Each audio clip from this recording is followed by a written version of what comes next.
The next speaker is coming from Södra, and Södra is a forestry company that I like to use the metaphor that they are the largest forest company that doesn't own a forest, more or less. It's technically not like that, but at least I like the metaphor. So we have today Erik, Replay and Digitalization with Södra, that will do a presentation about the community-based business model in forestry and what the Södra uses. Erik, the floor is yours. Thank you. Great, thank you. So, my name is Erik and I work at Södra, and I try to describe it as a team player in our journey for digitalization, and that is why I work between the forest and the industry and try to improve our business model there as much as possible. Södra is the largest forest owner association in Sweden. We are approximately 52,000 members, and I'm going to talk to you a little bit about Södra, our history, and our economic model. And I know that I have around 15 minutes. I hope I will keep the time. Some numbers before we started. As I mentioned, 52,000 members. They own together this 2.8 million hectares. So, as Adrian mentioned, that we are a large forest company, but we don't own any forests. We are we need to have a very good and functional model with our members, so they will continue to delivering wood products to our industry. Our industry is 3 pulp mills based in Sweden. All of them are close to the coast, so it's easy to transport with boats.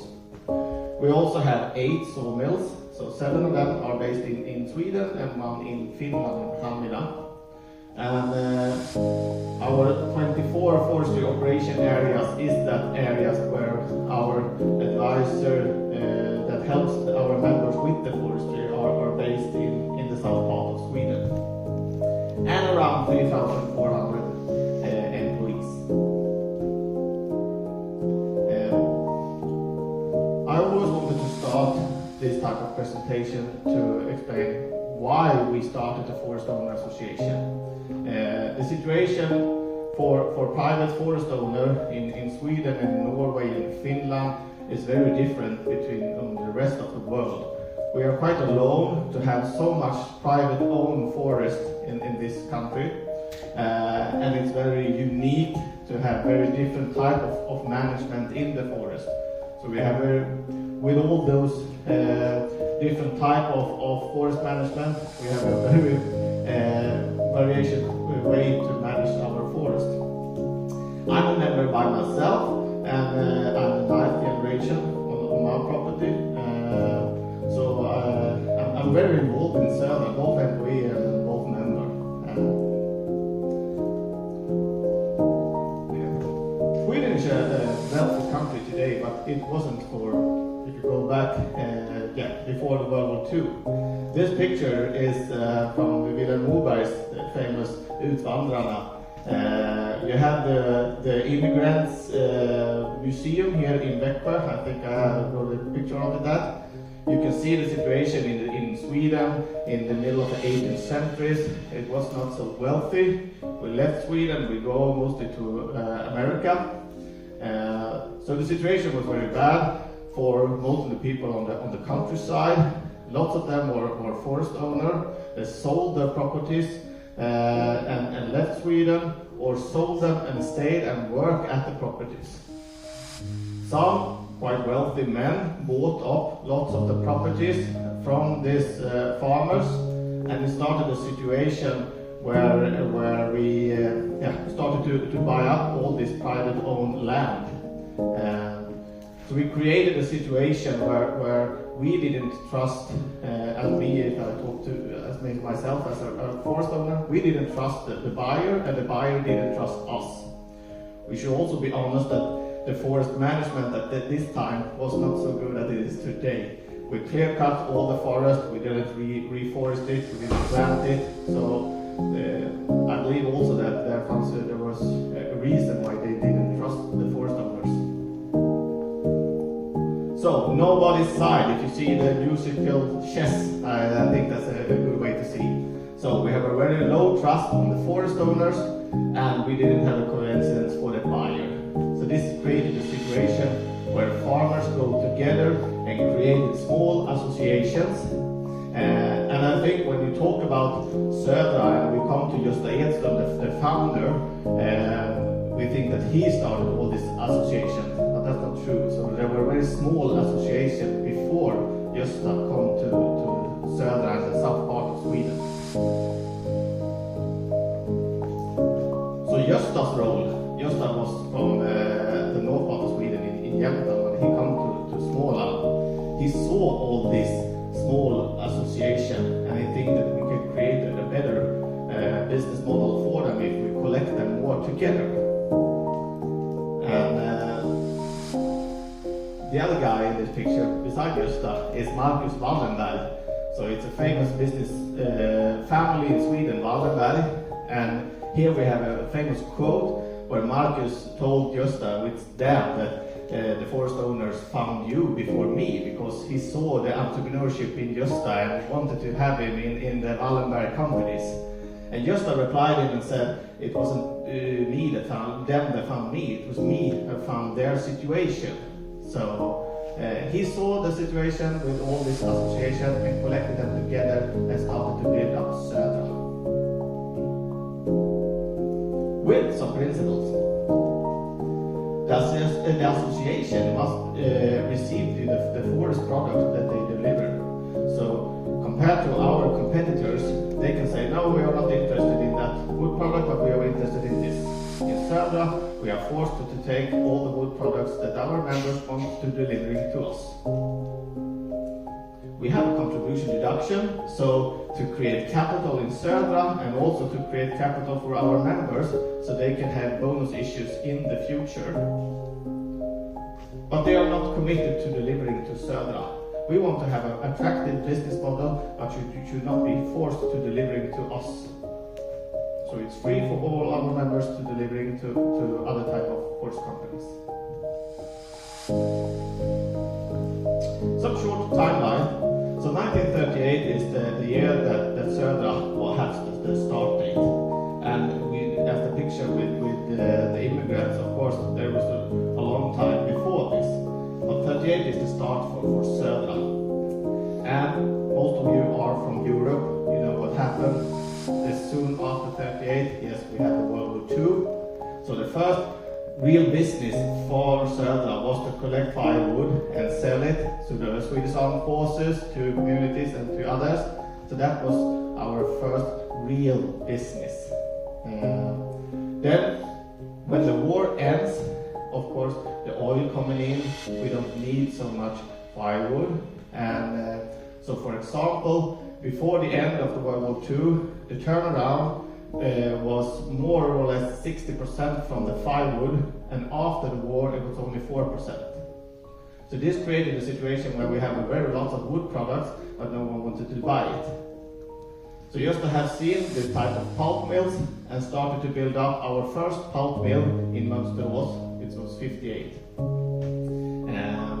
And he saw this opportunity and quite rapidly built one more pulp mill down in Mörrum in Blekinge, in the southeast part of Sweden. We also, I don't know if you see the picture as well. Yeah, we also, with our members, collected a lots of money from these forestry operation areas to build up sawmill, to buy a lot of sawmill, and also to build up our third pulp mill in Värö. It was finished in 72. And this type of industrial build-up have continued during the years. We have some short period where we have pulp mills in Norway and we sold them. We have bought some more sawmills in Sweden and we have sold them and so on. And I think that our latest innovation and industrial production is, you see the blankets and the sheets there is from our pulp mill in Mörrum, it's once more. So then when you combine fiber from wood products and reduced wools or blankets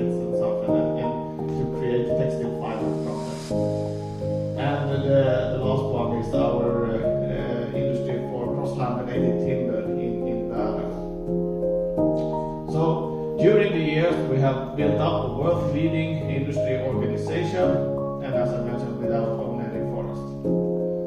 So, and you can see the export value, so it's very little of them that stays in Sweden, so most of it goes to export all over the world.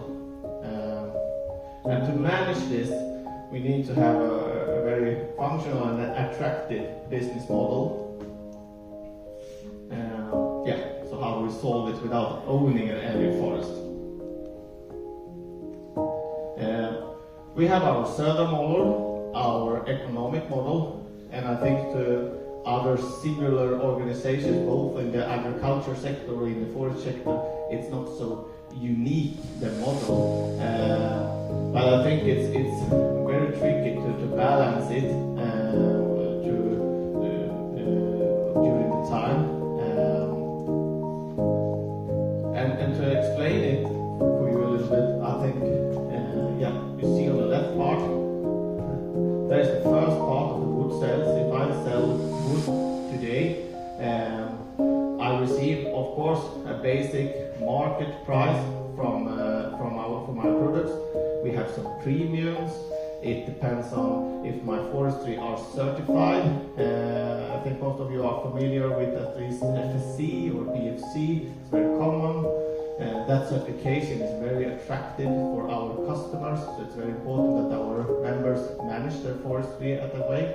I will say around 75% of our members are certified by PFC and FSC, so then they receive a premium for that one. It's also premium about how high amount of volume that they deliver at the same time and so on. So then go in. I mentioned this contribution deduction. So every deal from Södra, we have sometimes 2%, sometimes 4% during the years. Sometimes it's been 8%. It depends on how much capital we need in Södra.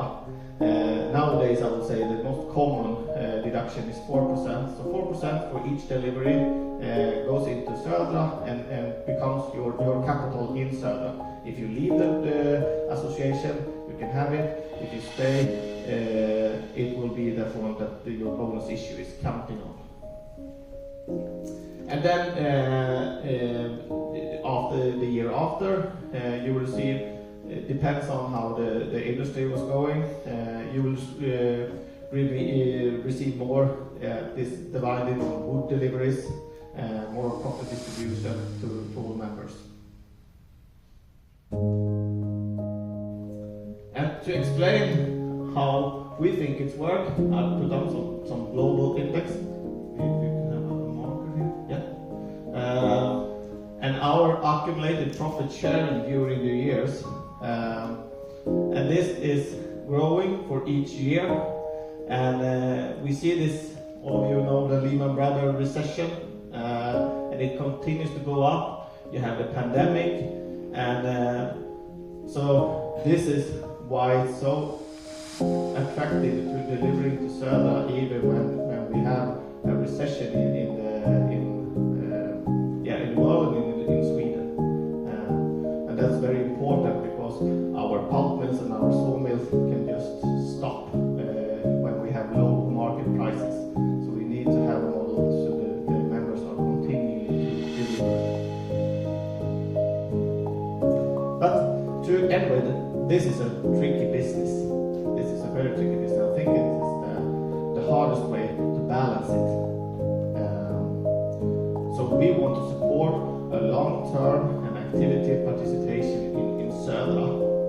And of course, our members and the forest owners are mostly quite old, and we want to stimulate how they can leave their property to the next generation or the generation after that. So we want to support new members who want compensation now. They have bought the property. It's quite high prices to buy forest in Sweden today, so they really are interested to have compensation now. And that's exactly what our competitors we have in this area. It's Vida, we have Södra and so on. They only can the compensation now. They don't have that type of business model, so we are very alone with that. So, reward new members who want to involve in Södra, on the other hand, and also reward existing ones who have delivering to Södra during the time.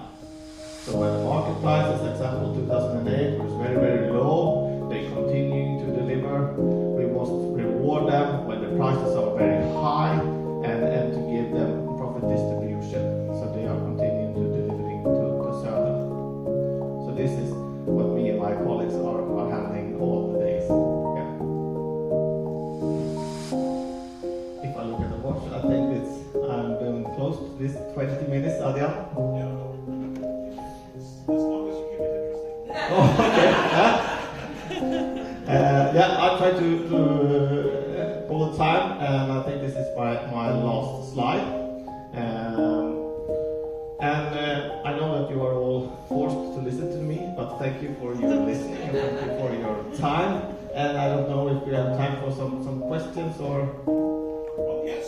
We Yeah. can have questions if there are any. And I see some Södra colleagues that are willing to help me if there are questions that I can find out. I thought we wanted them to ask. Yeah, ask. Do we have any questions?